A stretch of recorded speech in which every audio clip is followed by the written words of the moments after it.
Trump की Gaza deal पर सहमत हुए नेतन्याहू ने कतर पीएम को फोन कर मांगी माफी।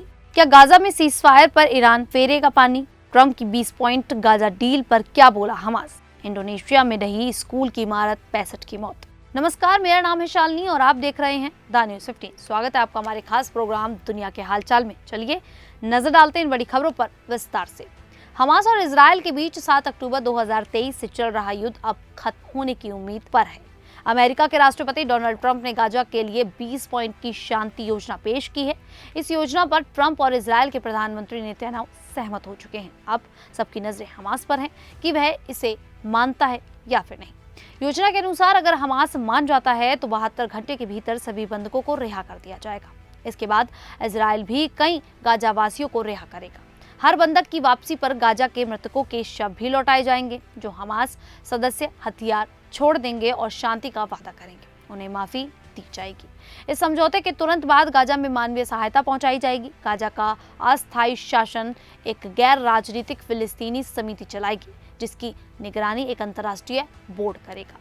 डोनाल्ड ट्रंप इसके नेतृत्व में रहेंगे और गाजा के पुनर्निर्माण पर काम होगा। गाजा को आतंक मुक्त क्षेत्र बनाने, सुरंगों और हथियार केंद्रों को नष्ट करने की शर्त रखी गई है। साथ ही अमेरिका और अन्य देश मिलकर एक अंतर्राष्ट्रीय सुरक्षा बल बनाएंगे जो गाजा में शांति बनाएगा। अगर ये डील पूरी होती है तो गाजा का पुनर्निर्माण होगा और फिलिस्तीन को भविष्य में राज्य का दर्जा मिलने का रास्ता भी खुल सकता है। तो वहीं इजरायल के प्रधानमंत्री बेंजामिन नेतन्याहू अपने सख्त और बेबाक फैसलों के लिए जाने जाते हैं। हाल ही में हमास के नेताओं को निशाना बनाने की कोशिश में एक इजरायली मिसाइल गलती से कतर की राजधानी दोहा में जा गिरी। इस घटना से पूरे मिडिल ईस्ट और अरब दुनिया में हंगामा मच गया। कई इस्लामिक देशों ने इसकी कड़ी निंदा की। पाकिस्तान के प्रधानमंत्री शहबाज शरीफ तुरंत कतर पहुंचे और इजरायल को चेतावनी दी। इस बीच अमेरिका का मिडिल ईस्ट प्लान खतरे में पड़ता दिखा। ऐसे में राष्ट्रपति डोनाल्ड ट्रंप ने तुरंत चिंता जताई और कतर को भरोसा दिलाया। उन्होंने नेतन्याहू को समझाया कि मामला और न बिगड़े। इसके बाद व्हाइट हाउस से ही नेतन्याहू ने कतर के प्रधानमंत्री को फोन कर माफी मांगी। व्हाइट हाउस ने कहा कि नेतन्याहू ने दोहा पर हमले और कतर की संप्रभुता के उल्लंघन पर खेद जताया है। उन्होंने ये भी आश्वासन दिया कि भविष्य में ऐसा दोबारा नहीं होगा। ट्रंप और नेतन्याहू ने गाजा शांति प्रस्ताव, सुरक्षित मिडिल ईस्ट और बेहतर आपसी समझ पर चर्चा की।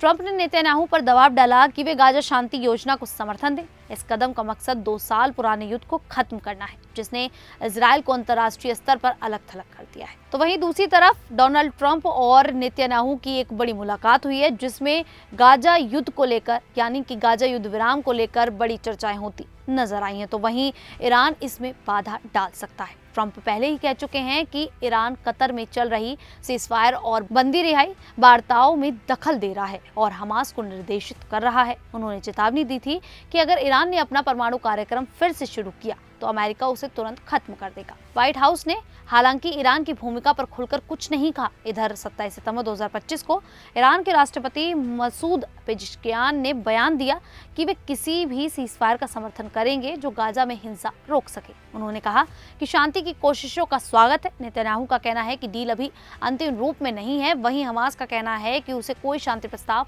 नहीं मिला। मीडिया रिपोर्ट्स बताती हैं कि अगर डील फाइनल होती है तो 48 घंटे में सभी बंधकों की रिहाई हो सकती है। बदले में इजरायल सैकड़ों फिलिस्तीनी कैदियों को छोड़ेगा। ईरान और हमास का रिश्ता रणनीतिक सहयोग पर आधारित है। ईरान हमास को हथियार, ट्रेडिंग और आर्थिक मदद देता है ताकि वह इजरायल के खिलाफ लड़ाई जारी रख सके। यही कारण है कि गाजा समझौते में ईरान की भूमिका बेहद अहम मानी जा रही है। तो वहीं डोनाल्ड ट्रंप ने गाजा युद्ध खत्म करने के लिए 20 पॉइंट की योजना पेश की। ट्रंप और इजरायल के बीच डील हो चुकी है। नेतन्याहू ने योजना का समर्थन किया है, लेकिन कई मुस्लिम देशों ने इस प्रस्ताव का स्वागत भी किया। कतर के प्रधानमंत्री और मिस्र के खुफिया प्रमुख ने हमास के वार्ताकारों से मिलकर योजना की जानकारी दी। हमास ने कहा कि वे योजना की जांच कर जवाब देगा। योजना के मुताबिक अगर हमास स्वीकार करता है तो बंधक रिहा होंगे और कई गाजावासियों का आदान प्रदान होगा। यदि हमास अस्वीकार करता है तो इजरायल स्वतंत्र रूप से सैन्य कार्रवाई करेगा और अमेरिका उसका समर्थन देगा। योजना में हमास के लड़ाकों को हथियार छोड़ने, सुरंगों और हथियार निर्माण केंद्रों को नष्ट करने और हमास को भविष्य की सरकार में कोई भूमिका न देने की शर्तें शामिल हैं। जो हमास के लोग शांति स्वीकार कर माफी मांगेंगे उन्हें माफ किया जा सकता है। नेतन्याहू ने कहा कि योजना उनके युद्ध लक्ष्य को पूरा करती है और हमास के न मानने पर इजरायल अलग से कार्रवाई करेगा। अब सब कुछ अभी इस बात पर निर्भर है कि हमास क्या फैसला लेता है। वहीं इंडोनेशिया के ईस्ट जावा के सिंदोआर्जो कस्बे में बड़ा हादसा हुआ है। यहाँ अल गोजनी इस्लामिक बोर्डिंग स्कूल की इमारत ढह गई। इस हादसे में एक छात्र की मौत हो गई और करीब 65 छात्र के मलबे में दबे होने की आशंका जताई जा रही है। हादसे के बाद पूरे इलाके में अफरा तफरी मच गई और बच्चों के परिवार बेहद परेशान है। अधिकारियों के अनुसार ये इमारत काफी पुरानी और जर्जर हालात में थी। सोमवार को दोपहर की नमाज के दौरान छात्र इमारत में मौजूद थे। उसी समय इमारत अचानक गिर गई। घटना के बाद पुलिस, सेना और बचावकर्मी पूरी रात राहत कार्य में लगे रहे।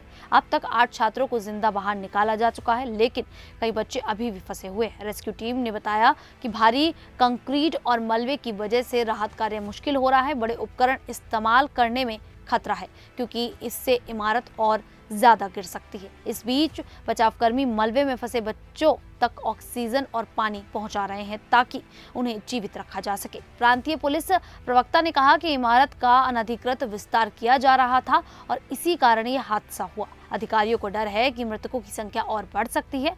फिलहाल राहत और बचाव कार्य जारी है। खैर, इस पूरी जानकारी को लेकर आप लोगों की क्या राय है, आप हमें कमेंट करके जरूर बताइएगा। अभी के लिए इतना ही, फिर हाजिर होंगे ऐसी ही देश और दुनिया से जुड़ी बड़ी खबरों के साथ। तब तक के लिए देखते रहिए द न्यूज़ 15।